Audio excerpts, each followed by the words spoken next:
episode of the Replacement Level Podcast. I am your host, Falnik Nowitsky. Chris is out today. He's in Mexico, actually, taking a little vacation. He'll be back on Sunday when we have a special guest, hopefully getting BBD. I'm sure most of you guys have heard of BBD. He's over at Talking Yanks, Talking Baseball producer. But today, we got a special guest for you guys, Johnnie Black, one of my old buddies from Primetime Sports Talk, my former boss of mine, who really helped me start my writing career. Brought me in at Primetime Sports Talk, kind of helped me find my way to where I am rotoballer now. But Johnnie really helped me take off my career, writing career, and I honestly wouldn't have been where I am now. But Johnny's taking us. He's writing stuff up for MJ Hurley. Checking guys out on Twitter. MJ does Third Down Thursdays, and Alex Keelar, who also check him out. He's doing good work there about Prospect Kingdom. But Johnny, again, thank you so much for joining. Yeah, no problem, man. Good to speak to you again, and always good to talk some baseball. Yeah, weather's getting nice. That's it's hot, but definitely getting nice. That's kind of balls are carrying more, I guess. But Johnny, how these days been for you these days? Same old. Working a lot, trying to get more into the writing, back into the writing, and everything like that. But like you said, writing for Alex over at Baseball Prospect Kingdom, writing for MJ over at Third Down Thursdays, and doing some spot podcasts like today. Whenever I get to talk baseball with some friends and stuff, it's always a good thing. It is, and honestly, it's a daily grind because I feel like you get so busy with just like everything that in life, and like sometimes you're just so busy you can't even like write an article. Like last week, I was like, hey, I'm gonna write up this article, and the next thing I know, I get stuck doing something for school. I'm like, yeah, there goes that.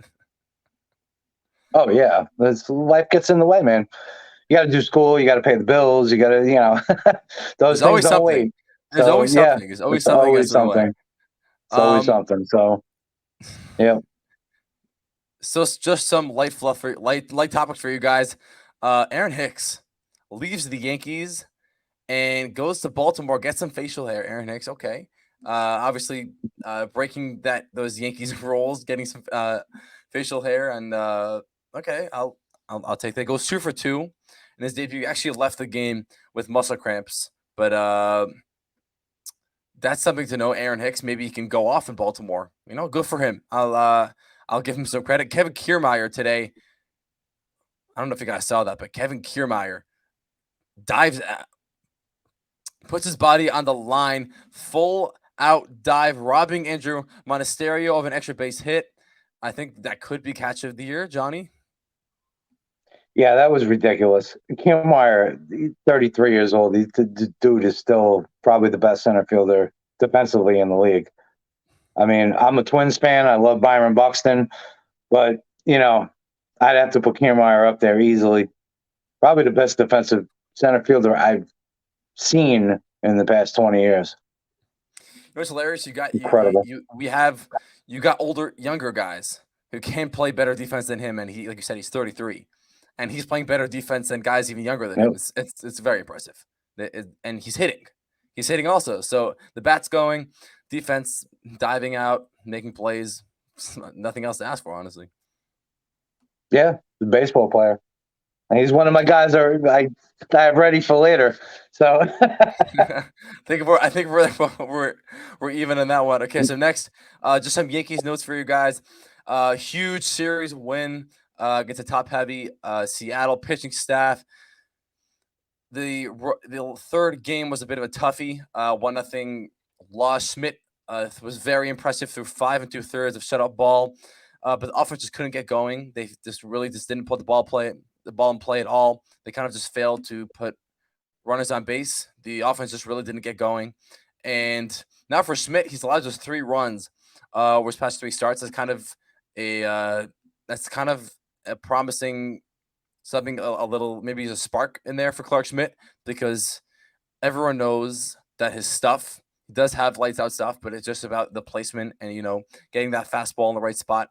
He's really struggled to command his fastball, and that's kind of been one of his biggest struggles past couple of seasons. His command has really kind of derailed him, I would say. And he's now down to 4.01 ERA. Another Yankees stat, IKF somehow has altered something in his approach, and he's now slashing 345 and 552 his last 7 games. So IKF really making some noise in his new versatile spot in the outfield since he got booted from shortstop when Volpe came up. He was kind of in that mix with Volpe and Peraza in the camp, but he lost his spot. So then Boone's like, hey, play some outfield. He's like, sure, why not? And that's worked pretty well for him. And finally, before we get to our main topic, Freddie Freeman, Johnny. 20-game hit streak. One of the best, if not the best, not for Aaron Judge, of course, the best hitter in the game right now. 20-game hit streak. 14 RBI the past 15 games, 787 slug. Can't get better than that. Freddie's impressive, man. Best first baseman in baseball. I don't even think there's an argument. I mean, you got Matt Olson that hits home runs. You got Rizzo, who's having a great year, but Freddie Freeman, year in and year out,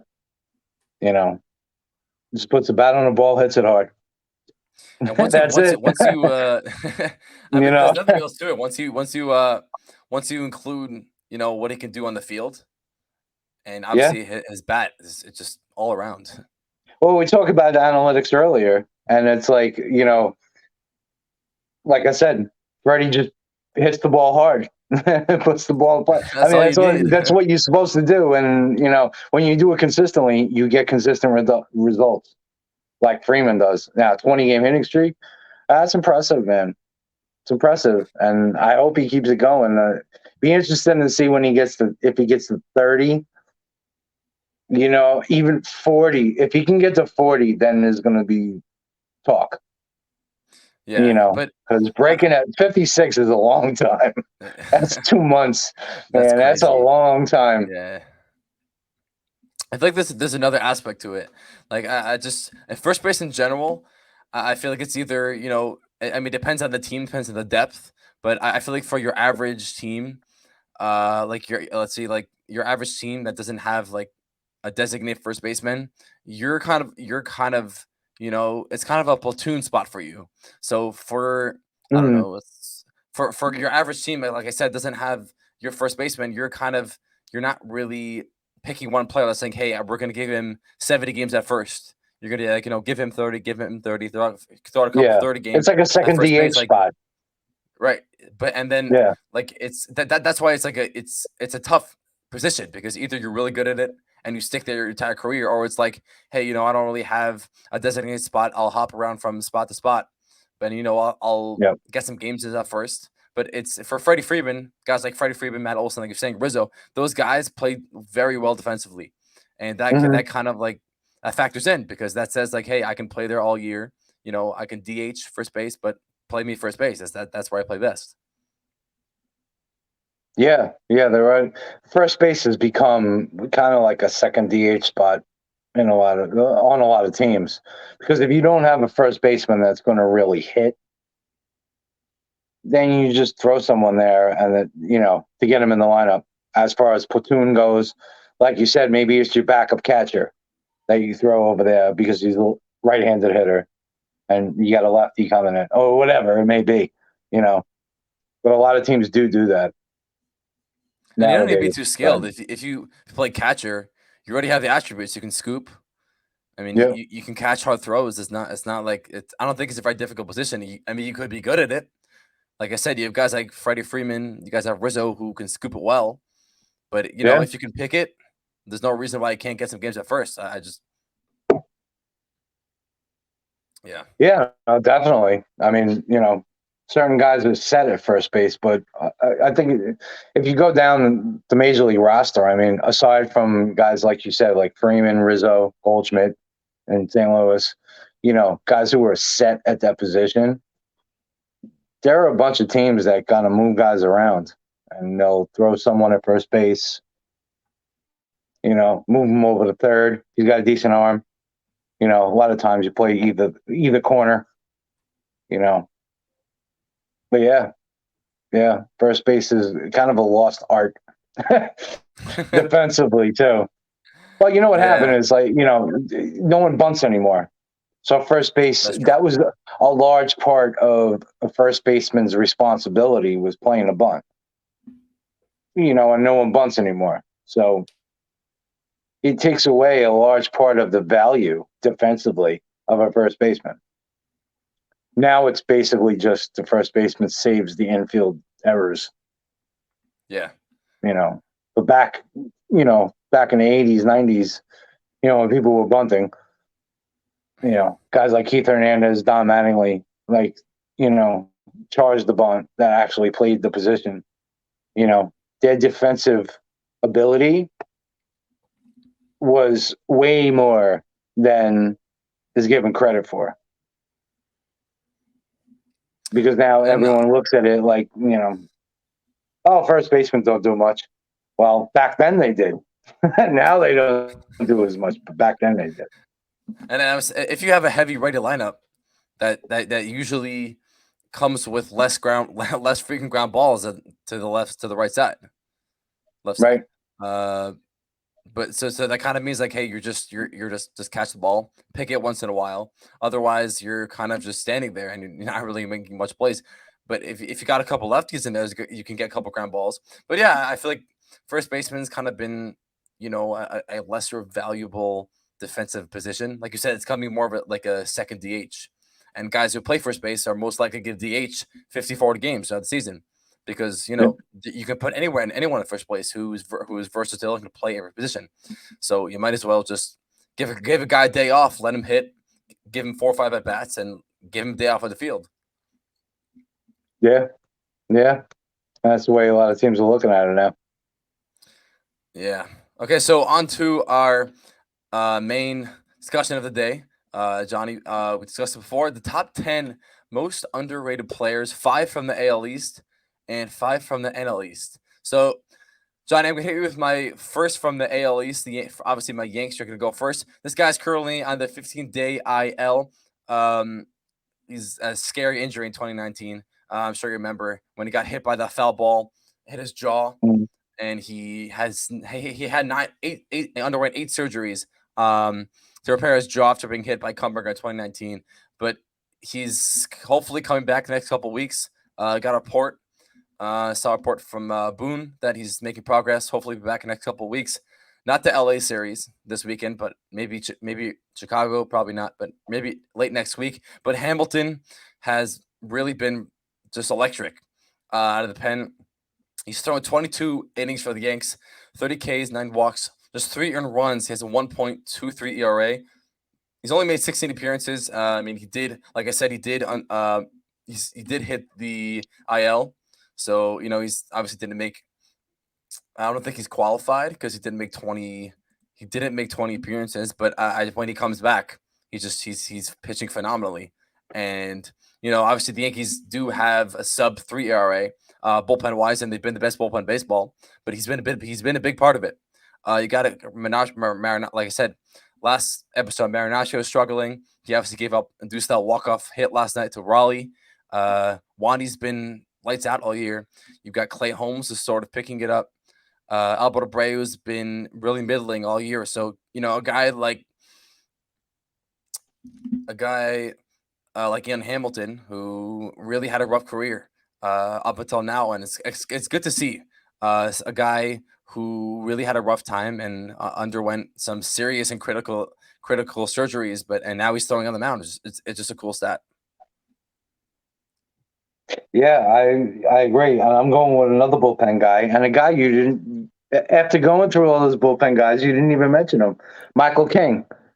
Oh, I'm going to go with Michael King. Forgot about that guy. He's got 1.76 ERA. It's something like that. And 35 to 10 K to walk rate. I mean, he's thrown over 30 innings, giving up 1 home run. So, I mean, someone like Ian Hamilton's got hurt. Clay Holmes has been, Clay Holmes. He's been good, solid. But King is, I think he's the glue in that bullpen. Sure. Like you mentioned Abreu and, those guys. But I think King has been actually the best reliever in that bullpen. I would say, yeah. You know, I don't know why I forgot so about best reliever. I give him a lot of credit for, and I think he's unsung. I think he's underrated in that bullpen because he's not the one that gets the saves. He's the one that, he got a few, but Clay Holmes is the closer. But with Ian Hamilton out and the rest of the guys being meh, overall decent, but I think Michael King is stepped up a lot this year. Yeah, yeah, and I mean we didn't have him last year. No, we did have him last year. Wait a second. I think he missed some games last year. What's that? 1 second. Looking playing his baseball reference. Last year. Sorry, no, we didn't have him last year. He didn't. He had a 2.29 ERA. But he's really just been that reliever for the Yankees the past 2 years. 2021, 3.55. So he's really picked up the pace past 2 seasons.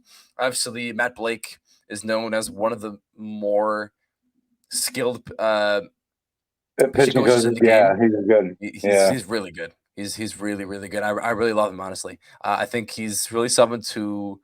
It's really just like a good Yankees brand of baseball. Honestly, really, that's kind of that's why the Yankees have been pitching well, and that's really why the Yankees are. That's why the Yankees are always glued, and the pitching always keeps it together. I think Matt Blake does a really good job. I'm a big fan of him, and they should keep him. I really think that they should extend him. I would love to keep him in the organization. I think he's someone that is revered, and the guys love him. He's a big, a ton of fan friend in the ball club, so there's no reason why not to keep him. But then you got moving on to the Orioles. John, this is a fun one. Not sure who you went with, but I went with Denny Colombe. I was looking at the lineup. I was thinking I mean, I think there's enough guys in the lineup who've kind of established himself, like Santander established himself. Rutschman's young and he's booming. You got Austin Hayes has always been a solid contact guy. You got Mateo who's picking up the pace at the plate. But I was looking at the bullpen. I was like, Colombe's been good. I was thinking about doing what's the guy's name? The guy who pitched. I was thinking about doing Cano. I was that's my guy. Everyone knows about him. I was like, everyone knows about him. There's no point. For me, I'm looking at guys who are less of a name. So I was thinking shoot for Danny Colombe. So just a little about him. He spent 3 years in Minnesota with your Twins. I'm sure you know him a little bit. So he's pitched 20 innings with the Orioles this year, 2.18 ERA. He's got a career high 32.9 K rate. That's definitely something that could factor in. Striking out more guys. Definitely the K rate's higher, which is, I mean, inherently a good thing. And he ranks.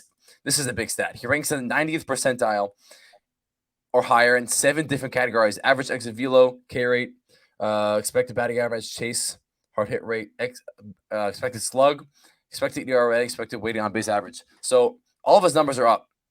Metrics wise, it's kind of obvious, like I said, why he's thriving. And he's pitched, like I said, he's pitched 20 innings. He's limiting the traffic in the base path. He's striking out more guys. That's kind of what he wanted in a bullpen. Come in the 7th inning, throw a score 7th, maybe come out for 8th and strike out another guy. But he's getting outs, striking out guys. That's all you can ask for, really. Yeah, I went with Cano just because no one even knew about this guy before the season started. I mean, 30 strikeouts and 1 walk. That's insane. That's just insane. But I mean, you can go with the closer too. Felix Bautista has been lights out. He's been so as their closer. Baltimore just has such a great bullpen. It's crazy with those guys. It's over and done with. And I mean, you look at it, their starting staff. They need that bullpen because their starting staff isn't that good. I mean, Gibson and Wells have been fine, and they're both averaging 6 innings per start. But I mean, the rest of it, Bradish has been meh. Grayson Rodriguez got lit up, and now he's sent back down again. I mean, their starters haven't been that good. The fact that they're up there and they have a winning record and they're a few games out of first place is a testament to their lineup and their bullpen, not so much their starting staff. And that's why I don't think they're going to go very far with that starting staff. But, their bullpen, you can name Cano, you can name Colombe or Bautista. They've all been, the savior this year for Baltimore. Yeah. They need Means back, honestly. He can't. The dude can't stay healthy. He can't stay healthy. I mean, when he was healthy, he's one of the They best need pitchers in the game. Rodriguez to pitch well, and they need DL Hall to. Yeah, I mean, come up and do what when he's I was in supposed to. Virginia, I went to see a Tides game. He started. He got lit up. I think he pitched. He went like 5. Who? Even I think Hall? 4. DL Hall. Hall. I went to see Hall. He got lit up. I think that was when Soroka was making his rehab stint. He's back. So I think he went like 4, gave up like 5 runs, something like that, to the I think it was the Braves. I think it was the Gwinnett. Yeah, I think it was Gwinnett. So, but yeah, they definitely. I think they need, like you said, Hall and Rodriguez. Like you said, he can pitch well. He has the stuff for it. I think it was kind of like a welcome to the majors moment for him. Like you're young. He's you got the talent for it, but just a little more development, a little more edge, kind of round out the edges in certain areas. Limit runs, limit fly balls, hard hit balls. That's really it. That's really what it comes down to. If you have the stuff, takes it all the way. Yeah, stuff works until you get to the majors. Then you need more than stuff. You need more than stuff. Then you need precision. Yeah, exactly. You need command.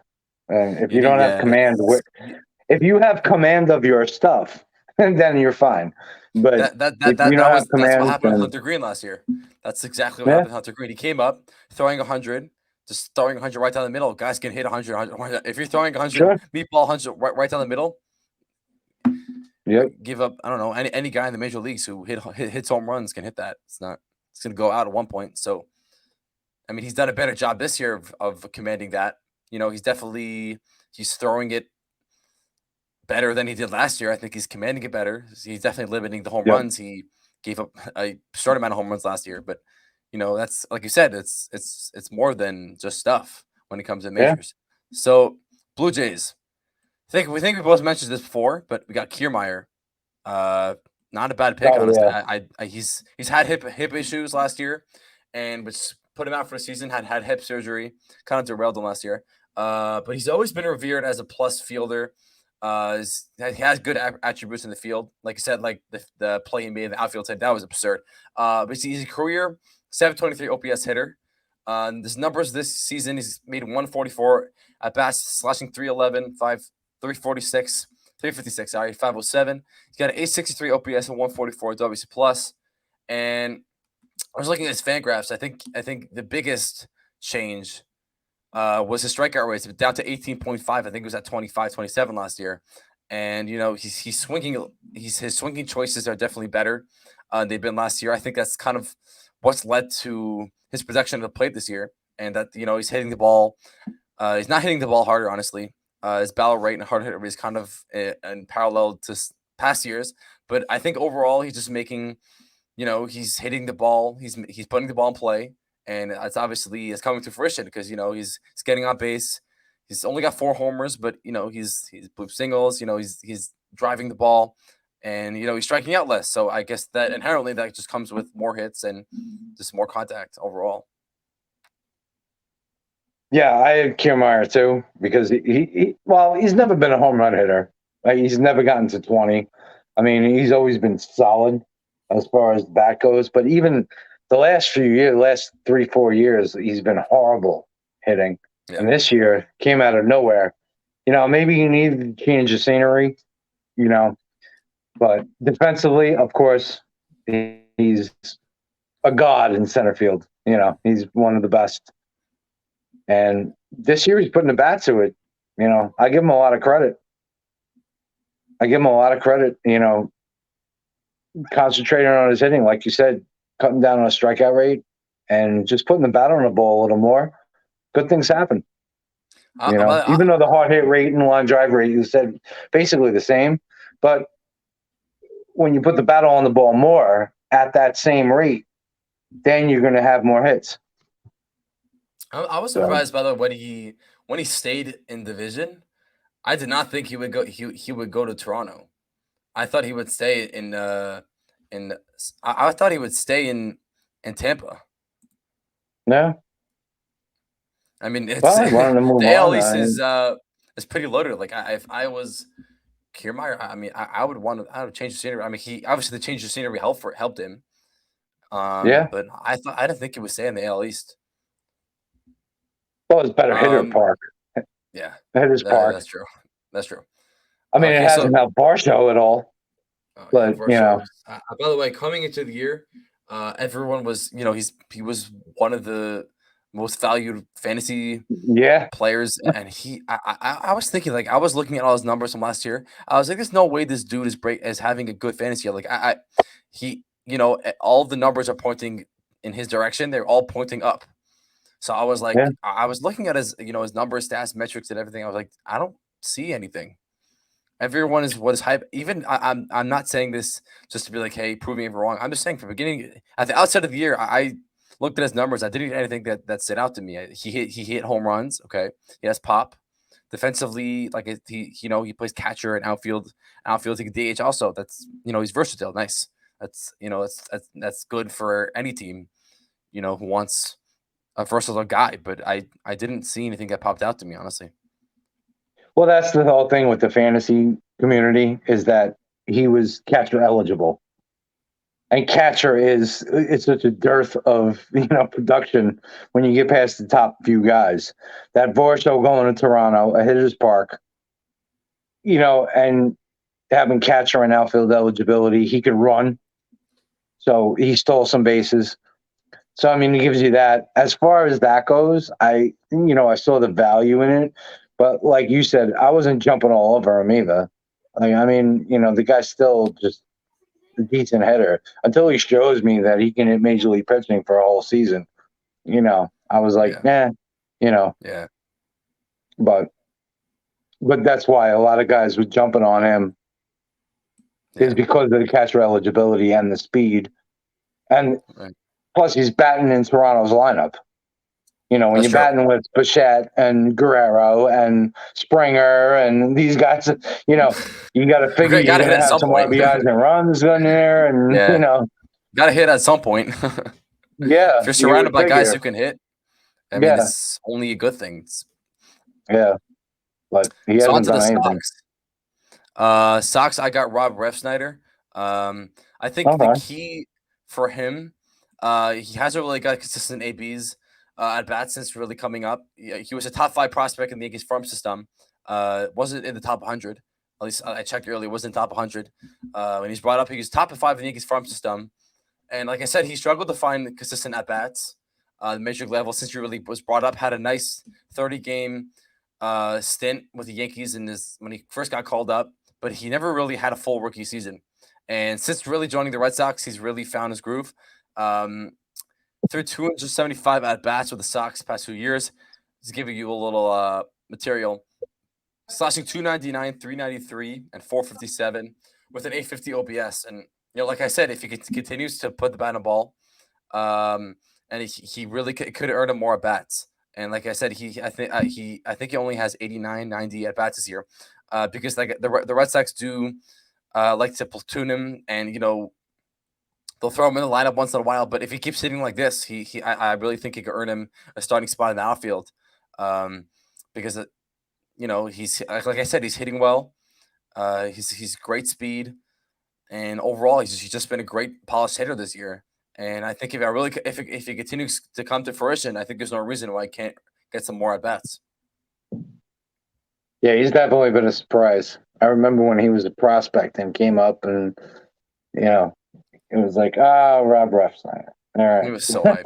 And then he was so hyped up, and then, totally blew but it. it's like anything with the Yankees, you get so hyped. The hype is like insane. And then as soon as you go like 0 for 4 in your first game, you suck. That's great. And that's the end of you. It's automatic. But It's like the you second. know, The Yankee fans are yeah, so yeah, judge. I tough hate it. town, man, tough town. It's a tough down. I mean, I have for Boston, I have Alex Verdugo actually. ooh, I know he's I been like a that. consistent hitter. I know he's been decent, but a lot of people like bash this guy. Like, he's been all right. And of course, he was traded. They traded Mookie Betts for him, so he gets a bad rap because he's always tied to that trade. Right. You know, and honestly, I think Verdugo's a really good player. I mean, he's been great this year. 824 OPS, 5 home runs, 3 stolen bases, and solid. And with the loss of Bogarts, and then Duvall was tearing it up for the first week and a half of the season, and then he got hurt. That's wild. Verdugo and Yoshida have been basically carrying that offense. Devers has been horrible. Devers He's has not been good this year. really bad. I don't know what's going on with So, him. I mean, Verdugo is the one at the top of the lineup that's been actually doing a lot of the work for this lineup to just keep them at 500. I mean, I know they're in last place and all, but they're still 28 and 27. I mean, they're still a 500 team. And most of that offense is Verdugo and Yoshida. So and Yoshida got a lot of publicity coming over. The next Ichiro, blah blah blah blah blah, whatever. But Verdugo seems to be the guy that was, almost thrown under the rug, you know. But he's been great. Yeah, So I I mean, think he had to I live think up he's to very Mookie Betts. underrated. Yeah, well, when you get traded, when you're the the incoming player for a player like Mookie Betts, then you're going to always be looked at as all right. If this guy doesn't perform like him, then it's a worthless trade. It's horrible. You know, so I think he got a bad rap coming in. The Red Yeah, Sox faithful, the Red Sox nation, and I'm up in Boston. So it was like they were all, nah, this guy, blah, blah, blah, Verdugo sucks. But they're warming up to him this year. I mean, he's hitting like you said. Yeah. Yeah. He's a good So player. he's a great player. Honestly, one of my favorite Red Sox, even though I'm a Yankees fan, but definitely one of my favorite guys to watch. So onto the Rays. There's a lot of guys to choose. Oh, yeah. I'm sure you got a lot that you looked at, but like I said, I like picking the unsung hero. I like picking the underdog. I wanted to go for Walls. I could have gone for Jose Siri, who is hitting, even though last year he couldn't hit a ball for his life. I could have picked on, even Randy Rosarena, Wander. I don't know, any of these guys who just established hitters that are just hitting the ball well, seeing the ball well, really. But I wanted to Mm. go a little out of the box. Luke Raley, who's really been tearing it up recently. Yep. He last year he played 22 games with the Rays. Only had a 85 OPS. So this is really out of nowhere. Like I said, I look at guys who are breaking out. I look at guys. I take a look at this. At Luke Raley. This guy broke out. He's slashing 244, 343, 545. He's got a 148 WRC plus. He's hit 10 home runs. And the Rays like to mix and match to the outfield. They got a plethora, nice amount of outfielders to turn to. They got Siri or Rosarena. They got Rayleigh, and they like to mix and match, especially with Rayleigh. They happen. He's played the bulk of his defensive time. He's played mostly in the outfield. He's got, I think, 15, 20 games at first this year also. But I think he's a guy off the bench who really can be a source of, moving the guy over, hitting home runs. And that's really what he's been doing all year. Like he's getting the at bats, and he's producing. He's creating that contact. He has 123 at bats this year, and he's hit 10 home runs already. He's really been a nice guy off the bench, and he's earning more at bats as he hits better, and he's creating a lot of contact. He's not necessarily to say that he's hitting at ridiculous numbers. He has an 88 OPS because he's hitting homers, he's drawing walks, but he's making contact, and he's, like I said, he's driving the ball, he's launching the ball, and the Rays have been the best offense in baseball. They just hit 100 home runs on the year. They got 70 something stolen bases. Everyone's hitting.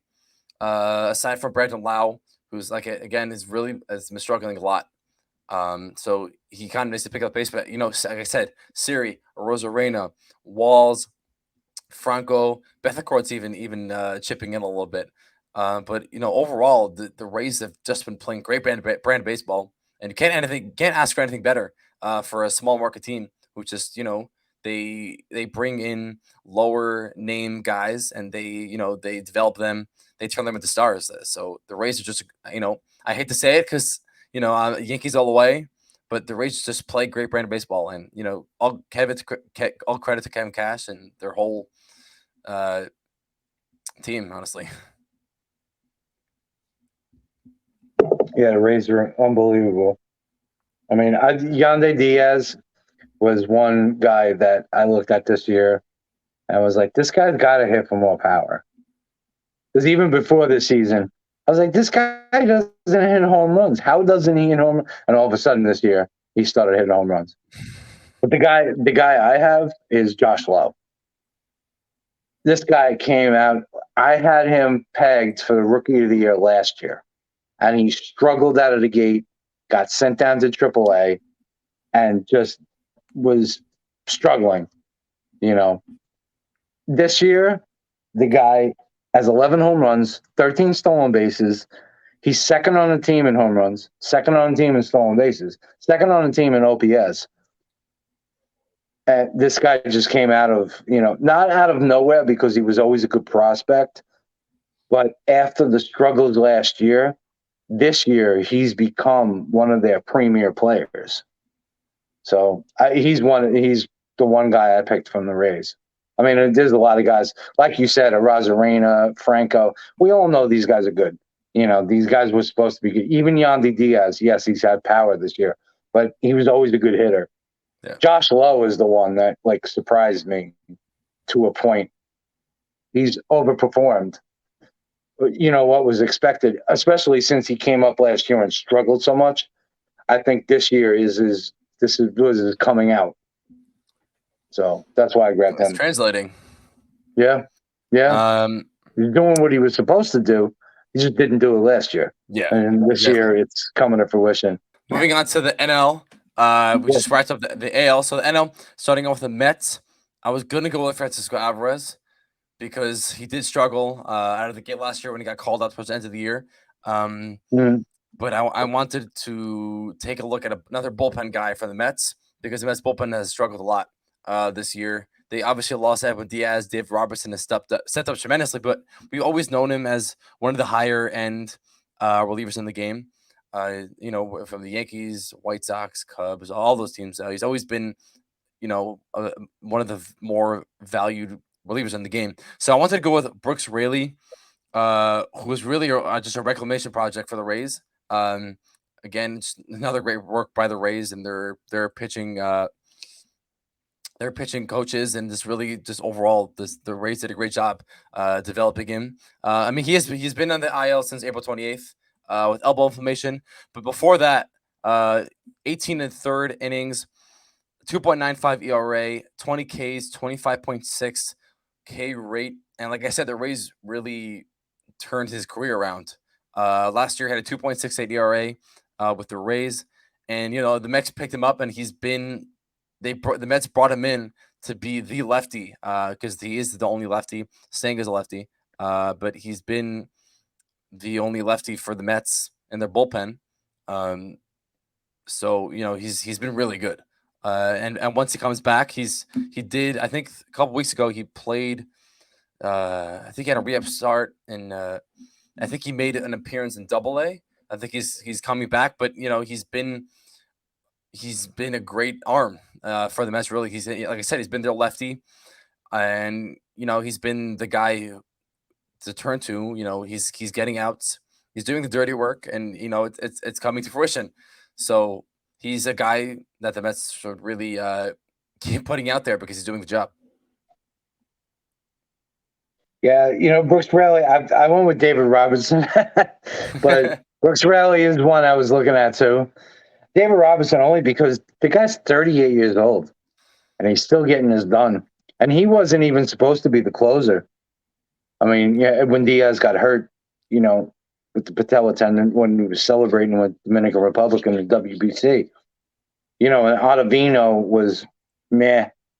You know, Robertson's been pushed into like the closing role, and he's gotten it done at 38 years old. The guy still gets it done.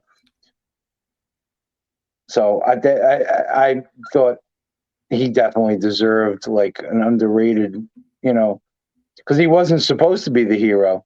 He wasn't supposed to be that main guy in the bullpen, but it turns out that he is. Yeah. But I definitely like Raley too. The Raley call, without a doubt, having that guy in the bullpen, having that other guy, it's priceless. Yeah. So moving on to the Braves. I'm pretty sure you went with this one, knowing you, but I went with Orlando Arcia. He fought with Grissom to begin the year in camp for a shortstop when Swanson left for Chicago. That big deal. And he really stepped up because Grissom got optioned to AAA in early May, and that kind of opened up more opportunities for Arcia because Grissom is shoulders and head. He's a leveled defender. He's a fine defender, but Arcia has been the better player overall, and his bat is starting to produce 314, 371. 471 with an 842 OPS. He's a career high in hard hit rate and barrel, 45% hard hit rate and 8.3 barrel rate.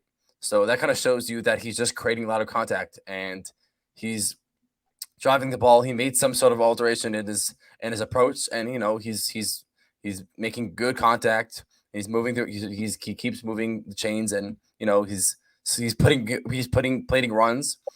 And he's playing good defense, so the Braves have really invested in him, and he's been great all year. Yeah, I'll agree with Arcia too, but I did pick someone else. Shoot, I went with Bryce Elder. The dude has a 1.92 ERA and 11 starts. You know who's made 11 starts for the Braves? Max Fried, Mike Soroka, and Kyle Wright combined have made 11 starts. Bryce Elder himself has made 11 starts with a 1.92 ERA. So you're talking about three starters that Atlanta was counting on basically this year to be in their rotation, and they're not. And Bryce Elder has stepped up along with Spencer Strider to be 1A and 1B in their rotation and have kept them in close games and stuff like that. Elder's been, he's been great. He's given up 4 home runs in 65 innings. He kept the ball in the yard. He's got almost 3-to-1 strikeout to walk rate. And now, granted, he pitched 54 innings in the major leagues last year. He's already thrown 65 this year. So I don't know how long they're going to let him go as far as being a starter. They're probably going to manage his innings at some point, but where we are now in Atlanta in first place, if not for Bryce Elder, I don't know if that would be the case. So I'm putting him as my unsung hero for the Braves. Moving on, Miami, the Marlins. I was looking at Brian De La Cruz, but I actually went with Soler, and everyone remembers when he hit 47 home runs. Everyone remembers when he hit 47 home runs in the year.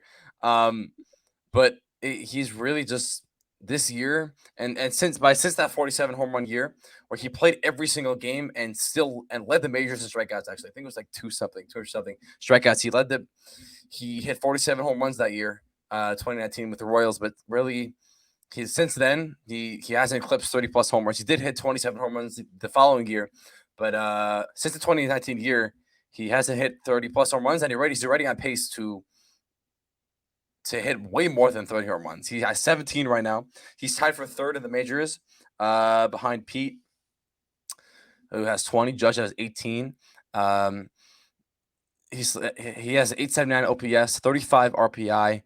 His discipline numbers honestly aren't out of the norm. Kind of similar. 20. I think it was a 25 percent walk strikeout rate, but his weighted on base average is up. 372 is 305 last year. So I mean, this is the Jorge Soler that hit 47 home runs. He's creating really loud contact, and it's carrying. He's hitting home runs, and that's kind of what the Marlins were expecting out of him. Again, De La Cruz has been great, but the home runs kind of is kind of where Soler. That's kind of his forte. Like I said, that's 47 home runs. He has a ton of pop, and now it's just kind of like a. I mean, I wouldn't say I don't expect him to hit 47 home runs, but it's definitely like is kind of a reinvigoration for him, for Soler, and he's been great. Don't say you went to La Cruz. Yeah, but he's the power. Soler's the power bat they needed. I mean, he's the only one on the team with double-digit home runs, and he's got 17. So I mean, he's gonna wipe out the rest of the team as far as home runs go. I mean, he's that power bat. He's the scary bat in the middle of the lineup that they needed. He's part of the reason, like you said, like that offense, is doing what it does. And the Marlins are tied for second place with the Mets in the NL East. So, I mean, he's a big reason for that because their pitching hasn't been as good as it was last year. No, Sandy. And he's a big part of that offense that's been winning those games 4-2. He's the one that drives in those runs. So, yeah, I went with Soler too. So, yeah. I mean, people forget what kind of power hitter he is. And, even aside from the year he had in 2018 with the Royals, but when he got traded to Atlanta, when they won the World Series in 2021, I mean, he had 14 home runs in like 50 games. He was a big part of that World Series team.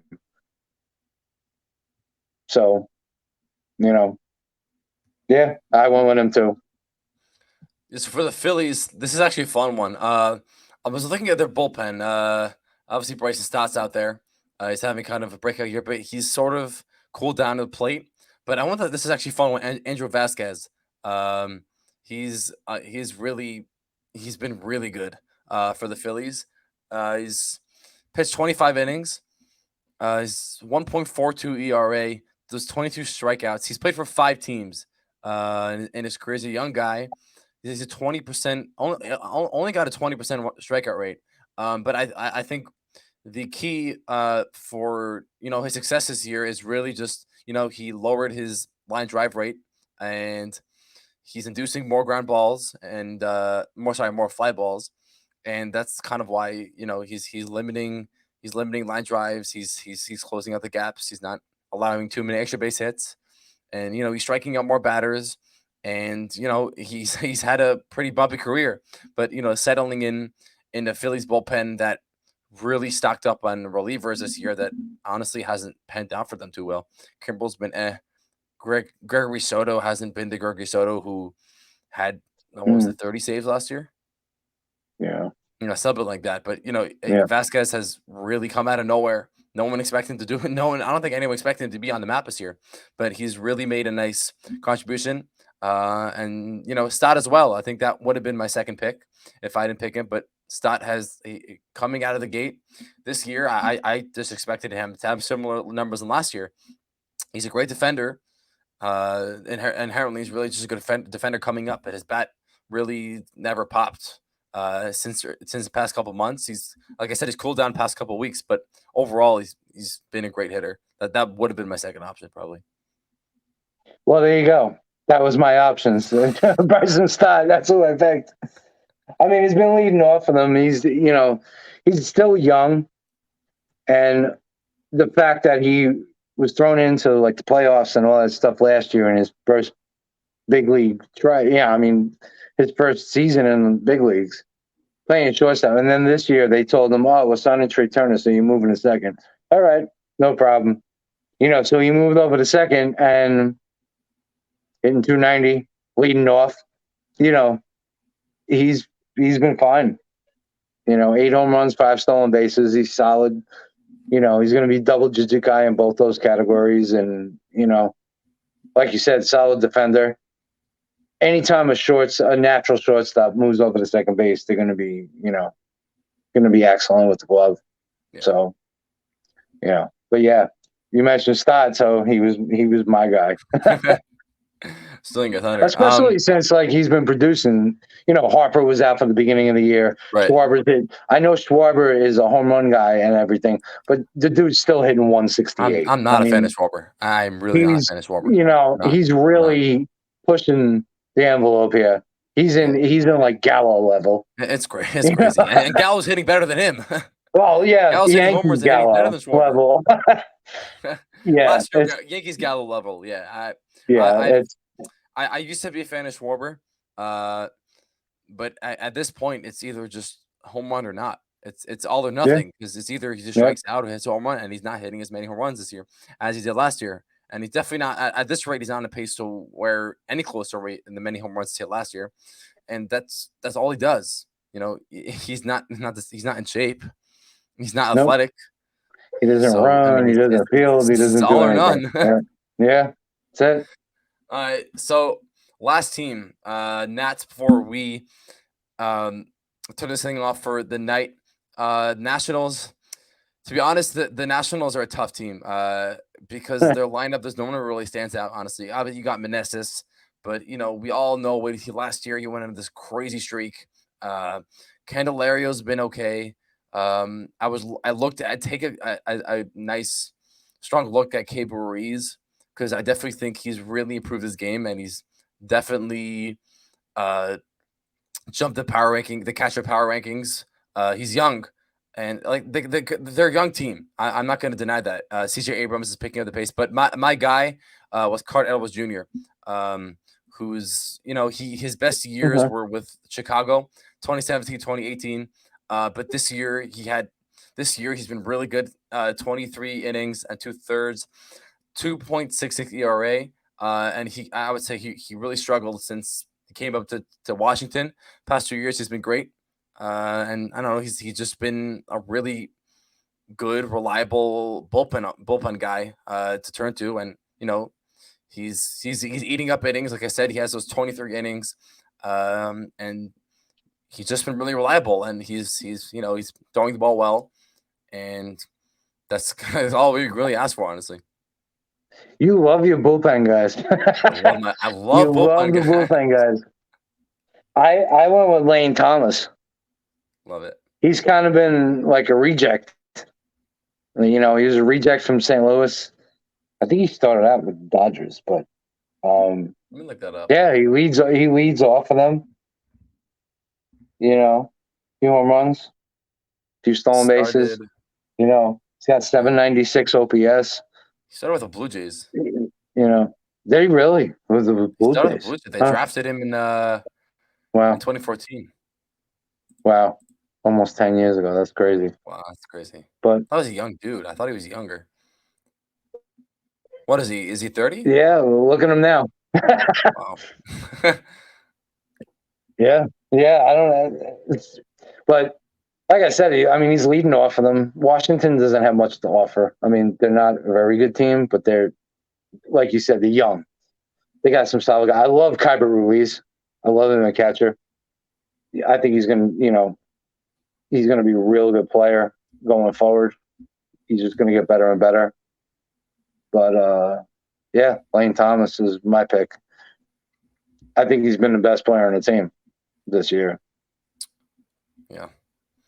All right, guys. So that's it for today. Hope you guys enjoyed this episode.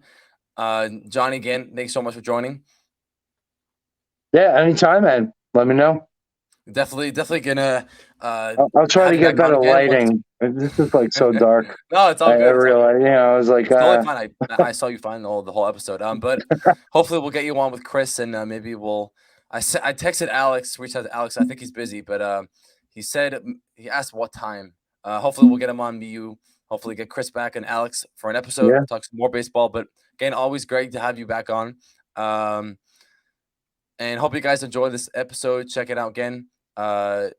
Make sure to subscribe on YouTube, Spotify, Apple Podcasts, and big news, guys. Also, we have officially this first episode is going to be produced by the Sportsnot editing team. I'm going to send this over to them after. We did connect with Sportsnot, where I previously wrote, where Chris writes now.